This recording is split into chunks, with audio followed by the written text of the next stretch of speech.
நம் குடும்ப தலைவர் தலைமையில் நடைபெறுகிற திருமணத்தில் மாண்புமிகு துணை முதலமைச்சர் அவர்கள் வரவேற்புரையாற்றுவார். மணமக்கள் அனுஷா தருண் தன்ராஜ் உடைய திருமணத்தை தலைமையேற்று நடத்தி வைக்க வந்திருக்கக்கூடிய கழக தலைவர் மாண்பு முதலமைச்சர் அவர்கள்,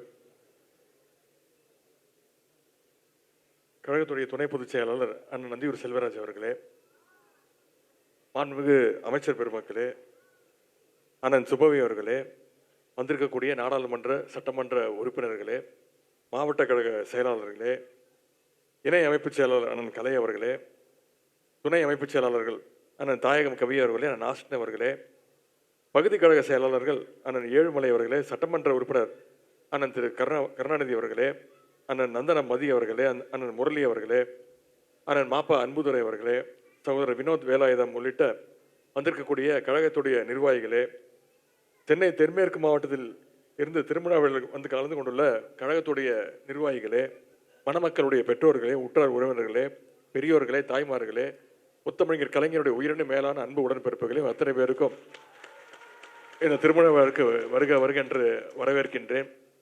இன்றைக்கு நம்முடைய மயிலை வேலனுடைய இல்ல திருமண விழா சிறப்பாக நடைபெற இருக்கின்றது.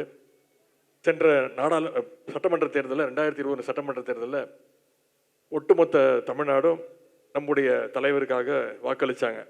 ஆனால் நம்ம தலைவர் யாருக்கு வாக்களித்தாங்கன்னு பார்த்தீங்கன்னா நம்முடைய வேலன் அவர்களுக்கு தான் வாக்களித்தாங்க. தலைவர் மட்டுமல்ல, நானும் அண்ணன் வேலனுக்கு தான் வாக்களித்தேன். எங்களுடைய குடும்பம் எங்களுடைய சட்டமன்ற உறுப்பினர் அண்ணன் வேலன் அவர்கள் தான். அந்த பெருமையோடு எங்களுடைய எம்எல்ஏ வீட்டு கல்யாணத்தில் எம்எல்ஏ விட மிக முக்கியம் எங்களுடைய மாவட்ட கழக செயலாளரும் அவர் தான். அப்படிப்பட்ட சிறப்பு வாய்ந்த திருமணத்தை நடத்தி வைக்க, அவருடைய இல்ல திருமணத்தை நடத்தி வைக்க தலைவர் அவர்களையும் அனைவரையும் மீண்டும் மீண்டும் வருக வருக என வரவேற்கின்றேன். நன்றி, வணக்கம்.